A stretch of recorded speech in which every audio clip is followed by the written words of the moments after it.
Les rendez-vous transformation du droit se poursuivent à Paris. On est avec Michel Struck. Il est fondateur et président de Mes Aides Publiques Infogreffe, parce que vous avez rejoint la galaxie Infogreffe. Je pense que là, on est dans la brique, on rajoute un élément dans la simplification. Parce que Mes Aides Publiques, c'est quoi? C'est pour s'y retrouver au milieu des aides, et ça s'adresse à qui? Exactement, c'est pour que plus précisément les avocats, les cabinets d'avocats puissent ajouter une nouvelle brique de conseil, qui est l'accompagnement aide publique pour les entreprises. Donc en fait, avec juste un numéro sirène, l'avocat va pouvoir passer de 5000 dispositifs à moins de 10 dispositifs pertinents pour pouvoir accompagner. Il y a autant d'aides que ça? Il y a autant d'aides et toutes les semaines, on rajoute entre 10 et 50 nouvelles aides, ou alors c'est une mise à jour ou un retrait d'une aide qui est périmée. Et ça peut être quoi concrètement? Ça peut être l'achat d'une machine, par exemple pour une boulangerie, ça peut être la rénovation d'une façade, ça peut être de faire appel à des prestataires informatiques pour créer un site internet, ça peut être des recrutements, donc vraiment tout type de projet. Oui, on a même une catégorie qui est dédiée ressources humaines, donc tout type de recrutement. On a eu, les plus connus, c'était les apprentis, mais on a aussi des recrutements qui vont être facilités, notamment pour des profils particuliers comme les inactifs, les jeunes, les seniors, les femmes aussi. Donc voilà, il y a vraiment tout type de projet. Donc là, on s'est focalisé sur le recrutement, mais c'est une catégorie parmi 15 qui sont sur le site. Donc on est à ces rendez-vous transformation du droit, on parle d'aide publique. Est-ce que ça veut dire qu'en fait on était complètement, il y a quelques années, dans la jungle des aides et des subventions et on ne savait pas comment s'y retrouver? Vous êtes arrivé avec votre solution. Il y a autant de travail à faire pour simplifier et mutualiser ces aides? Alors exactement, alors c'est marrant parce que le terme jungle, j'entends vraiment très souvent et c'est vraiment celui qu'on utilise aussi pour décrire ce qui se passe aujourd'hui dans les aides. Donc en fait aujourd'hui, si vous cherchez une aide, il faut aller sur plusieurs sites différents. Le premier, la communauté de communes, puis le département, puis la région, puis chacun des financeurs. Puis il faut déjà savoir ce qu'on va chercher concrètement. Parfois on peut avoir l'effet inverse. Exactement, d'ailleurs c'est ce qu'on constate chez les cabinets, c'est qu'il y a une majorité de clients qui ne sont pas au courant et qui sont dans une certaine routine et qui vont être plutôt intéressés dès lors qu'on va leur présenter une opportunité d'aide publique. Et on a une minorité de clients qui, cette minorité-là, elle est en recherche active d'aide publique et qui vont donc pouvoir solliciter leur cabinet. Mais sinon, en fait, la plupart ne sont pas au courant et l'outil leur permet de mettre notamment en place des veilles sur les critères dans l'entreprise pour être au courant des aides pertinentes pour ces clients-là. Et donc, dès que l'avocat est au courant d'une aide, il va pouvoir la présenter à son client. Dire ah voilà, là j'ai vu passer une aide pour refaire ta façade, est-ce que ça t'intéresse?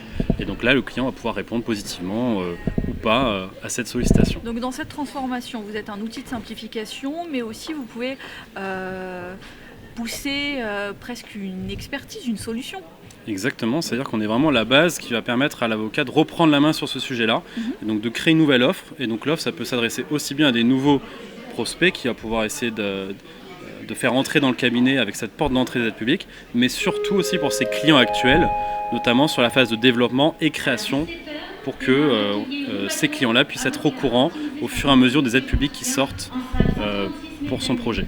Est-ce que vous vous rendez compte qu'il y a encore beaucoup de chemin à faire quand vous êtes dans un salon de ce type? Est-ce que vous êtes encore obligé d'expliquer qu'il y a une multitude d'aides et qu'il y a maintenant des outils? Est-ce qu'il y a encore beaucoup à faire? Alors en effet, c'est un vrai sujet parce que là, vous voyez sur le salon, on est les seuls. Et ça fait plusieurs fois que je fais des salons et qu'on est les seuls stands qui créent un outil pour rendre accessibles les aides publiques.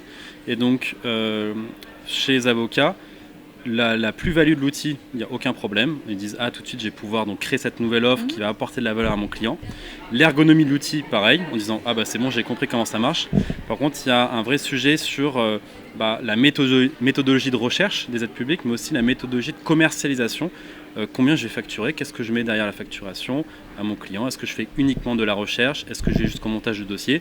Donc pour ça, nous, on a mis à disposition des personnes pour les accompagner au début sur la proposition, la création de cette offre. Ça veut dire que vous, de votre côté, vous agrégez les données, comment ça se passe en termes de développement? C'est complètement ce qu'on fait, c'est-à-dire que nous, on n'est pas un cabinet, on est vraiment un outil technologique. Et donc mon équipe, son seul travail, c'est de recenser les aides, de les qualifier pour ressortir les plus pertinentes. Mais une fois qu'on a trouvé les aides, c'est bien, mais le mieux, c'est de proposer ça à ses clients. Donc pour ça, on génère... J'imagine qu'il y a des occurrences qui ressortent après selon les besoins de certains cabinets ou de récurrence peut-être? Vous parlez par exemple des Pour certains types de clients. Oui, oui. En effet, c'est ce qu'on fait au début dans l'accompagnement. On essaie de déterminer des grandes typologies de clients pour leur dire, voilà, typiquement pour les restaurants, comment vous allez les accompagner. Et surtout, nous, comme je disais, on est un outil de recherche, mais surtout un outil de génération de livrables. Donc l'avocat va pouvoir non seulement trouver les aides, mais sectionner les bonnes pour son client, générer un PDF avec sa marque, ses couleurs, qu'il va pouvoir proposer à son client. Donc pas besoin de rédiger, pas besoin de faire des copier-coller, etc. Pour mettre en place des veilles, pour être au courant au fur et à mesure. Mais aussi une troisième partie qui est un peu moins connue, mais qui nous plaît bien, c'est la partie audit. Donc pour certaines aides les plus populaires, comme le crédit d'impôt recherche ou JEI, l'avocat peut répondre à un questionnaire d'audit un peu plus poussé et à la fin avoir une note sur 20, ainsi que des recommandations pour améliorer le dossier. Donc ça c'est pareil, c'est un autre type de livrable qu'il peut proposer dans son accompagnement. Donc potentiellement vous avez encore de la marge pour vous déployer auprès de bon nombre de cabinets d'avocats. C'est ça, nous on s'adresse vraiment aux cabinets d'avocats et aux experts comptables et donc on est vraiment dans les balbutiements de ce projet. Pour eux parce que ils sont en train de créer une nouvelle mission et donc là nos premiers cabinets sont les aventuriers qui se lancent dans le projet. On est encore au stade d'aventurier. On est toujours au stade d'aventurier, on a signé des beaux contrats comme par exemple Grant Thornton, Audit CPA, Simon Associé qui est présent à ce salon et donc l'idée c'est de déployer ça avec notamment l'énergie d'Infogreffe sur tous les cabinets d'avocats qui s'adressent aux entreprises. Merci beaucoup Michel Struck, fondateur et président Mes Aides Publiques Infogreffe. Merci d'avoir été sur ce salon avec nous. Merci beaucoup.